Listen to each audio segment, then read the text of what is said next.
Friends, இன்றைக்கி நம்ம Nisha cooking சேனலில் ஒரு பேக்கரி ஃபுட் தான். இது பேக்கரியில் நம்ம ரெகுலராக வாங்கி சாப்பிடுவோம். இது வந்து கோகனட் பன்னு நான் வீட்டில் குக்கரில் செஞ்சுருக்கேன். இதை வந்து ஃபுல்லாக கோகனட் உள்ள ஸ்டப்பிங் பண்ணியிருக்கு பாருங்கள். குக்கரில் செஞ்ச அவன் கிடையாது. நல்ல டேஸ்ட்டாகவும் நல்லா சூப்பராக வந்திருக்கு.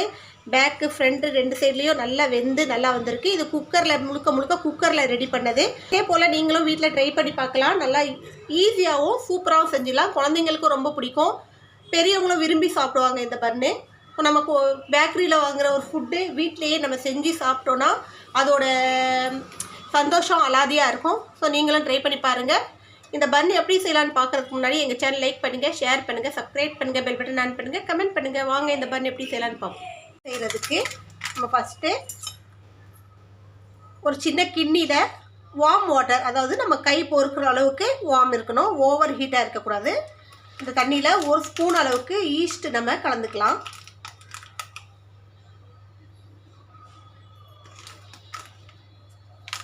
இப்போ இதை நல்லா மிக்ஸ் பண்ணி ஒரு 5 நிமிஷம் உரமாக வச்சுருங்க. ஈஸ்ட் அங்கே ஊறுறதுக்குள்ளே நம்ம இங்கே மாவு எடுத்துக்கலாம். மைதா 2 கப் எடுக்கிறேன். இந்த மெஷர்மெண்ட்டால் 2 கப்பு மைதா எடுக்கிறேன். அதே அளவுக்கு கோதுமை மாவு. ஸோ நீங்கள் வெறும் மைதா மட்டும் யூஸ் பண்ணி கூட இது செய்யலாம். இப்போ இதில் தேவையான அளவு உப்பு போட்டுக்குங்க. ஒரு ஸ்பூன் அளவுக்கு சர்க்கரையை ஆட் பண்ணிக்கலாம். பட்டர் கொஞ்சோண்டு எடுத்துக்கலாம்.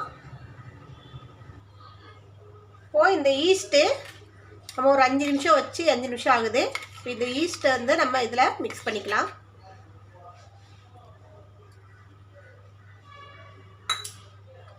இது எல்லாத்தையும் ஒன்றா நம்ம மிக்ஸ் பண்ணிடலாம்.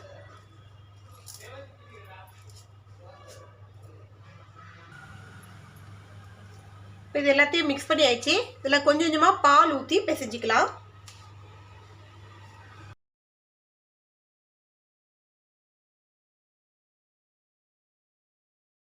பால் வந்து இவ்வளோ தான் எடுக்கணும்னு அவசியம் இல்லை. நமக்கு இந்த மாவுக்கு எந்த அளவுக்கு பால் தேவையோ அந்த அளவுக்கு நம்ம ஊற்றி பிசையலாம்.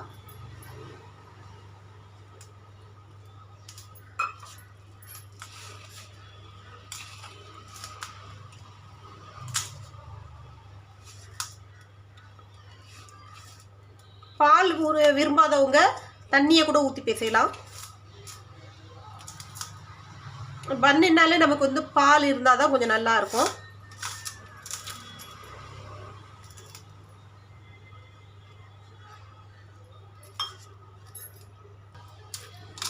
இது நல்லா ஒரு சப்பாத்திக்கு ரெடி பண்ணுற மாதிரி ஒரு டோ ரெடி பண்ணி ஆயிடுச்சு.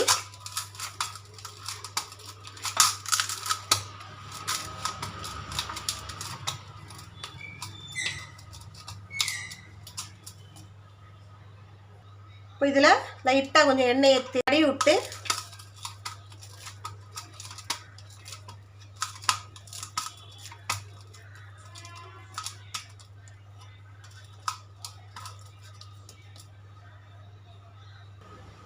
இதை கவர் பண்ணி ஒரு 1/2 hour அப்படியே விட்டுருங்க.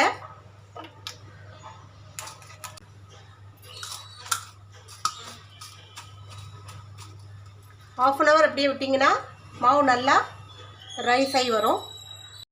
நம்ம ரெடி பண்ணிக்கலாம். ஸோ அதுக்கு ஒரு ஸ்பூன் அளவுக்கு நெய் எடுத்துக்கிறேன். ஸோ ஒரு பேனு அடுப்பில் வச்சு அது பேன் சூடு வந்ததும் ஒரு ஸ்பூன் நெய் எடுத்துக்கலாம். தேங்காய் துருவி எடுத்துருக்கேன், கிட்டத்தட்ட 1 கப் அளவுக்கு. அது இது போட்டுக்கலாம். இதை லைட்டாக வறுத்து எடுக்கலாம். ஈரப்பதம் போகிற அளவுக்கு தான் வறுக்கணும். ரொம்ப ரோஸ்ட் பண்ணிடக்கூடாது. இந்த தேங்காயில் உள்ள ஈரப்பதம் போதும், அந்த அளவுக்கு வறுத்தா போதும். இப்போ நம்ம அதிகமாக ரோஸ்ட் பண்ணி எடுக்கணும்னு அவசியம் இல்லை. இந்த மாதிரி பண்ணோன்னா நமக்கு வந்து இந்த பன்னு கொஞ்ச நாள் வரும் சாப்பிட்றதுக்கு, கெட்டு போகாமல். இப்போ ஒரு 4-5 நாள் வச்சு சாப்பிட்லாம். ஸோ ஃப்ரிட்ஜில் வச்சு சாப்பிட்டிங்கன்னா 1 வாரம்னா கூட, 1 வாரம் 10 நாள்னா கூட கெட்டு போகாது. அதுக்காக இது கொஞ்சம் லைட்டாக நம்ம ரோஸ்ட் பண்ணி எடுக்கணும்.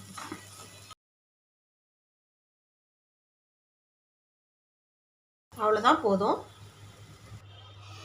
ஒரு பவுல் எடுத்துக்கோங்க. அதில் இந்த ட்ரை பண்ண தேங்காய் கோகோனட் துருவலை எடுத்துக்கோங்க.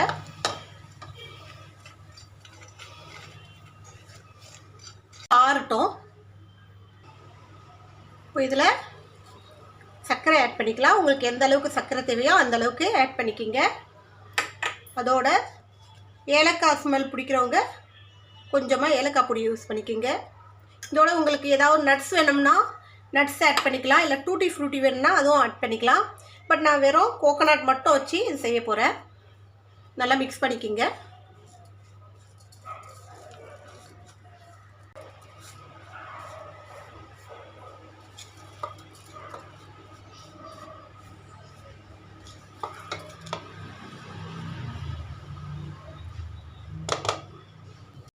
மாவு நல்லா ரைஸ் ஆகி வந்துருச்சு பாருங்கள்.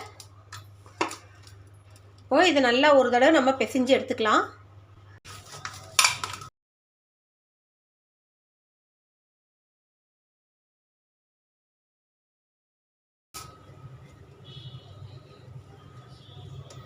இந்த அளவுக்கு ஒரு டோ எடுத்துக்கலாம்.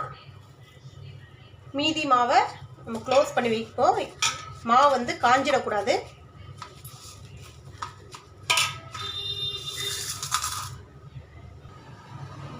சப்பாத்தி கட்டை எடுத்துக்கோங்க. அதில் மாவு வச்சு கொஞ்சோண்டு மைதாவை தூவி ஒரு சப்பாத்தி ஆட்டம் உருட்டிக்கிங்க.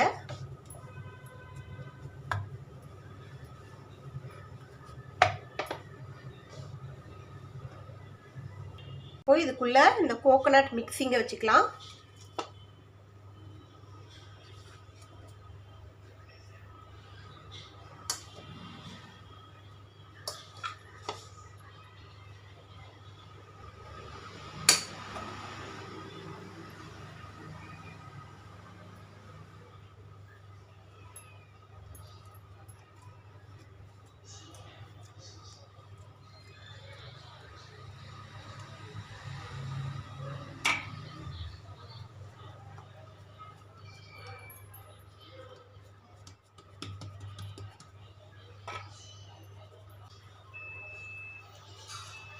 லைட்டாக உருட்டுங்க. அந்த ஸ்டப்பிங் வந்து வெளியில் வந்துடக்கூடாது.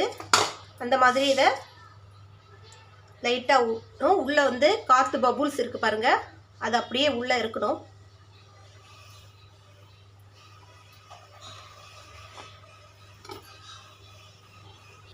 நீங்கள் இதை உருட்டி கொஞ்சம் ஓரளவுக்கு உருட்டிக்கிங்க. அதுக்கப்புறம் இந்த மாதிரி இந்த கையாலேயே ப்ரெஸ் கொடுங்க.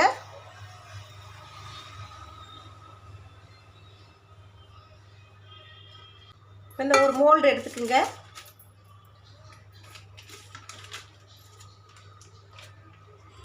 உள்ளே கொஞ்சோண்டு பட்டர் ஸ்ப்ரெட் பண்ணி விட்டுடலாம்.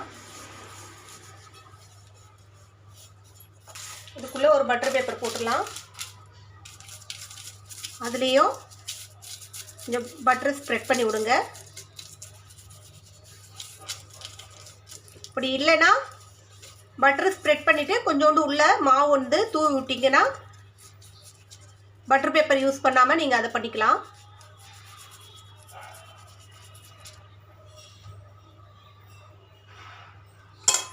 போய் இந்த இதுக்குள்ளே இறக்கி விட்டுலாம். இப்போ குக்கரை ப்ரீஹீட் பண்ணி வச்சுக்கிங்க. இதில் இந்த மோல்டை இறக்கி விட்டுடலாம். ஒரு முட்டையை ஊற்றிக்கிங்க. அதில் ஒரு ஸ்பூன் சர்க்கரையை சேர்த்து இது நல்லா மிக்ஸ் பண்ணி எடுத்துக்கலாம். அந்த பன்னுக்கு மேலே நம்ம இதை ஸ்ப்ரெட் பண்ணால் தான் மேலே நல்லா ப்ரௌனாக வரும். இப்போது இதுக்கு மேலே நம்ம இந்த முட்டை சர்க்கரை அடித்து வச்சுருக்கு இல்லைங்களா, அதை ஸ்ப்ரெட் பண்ணி விட்டுலாம்.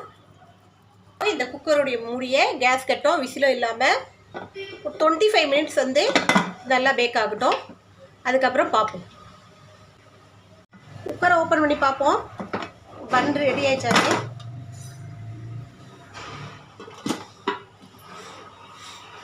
நல்லா சூப்பராக அருமையாக ரெடி ஆயிடுச்சு பாருங்கள்.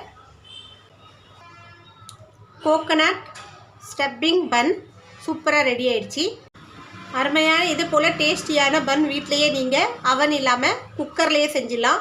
பேக்லேயும் தீயில் ஃப்ரண்ட்லேயும் நல்லாயிருக்கு. இதே போல் நான் 3 பன்னு செஞ்சுருக்கேன்.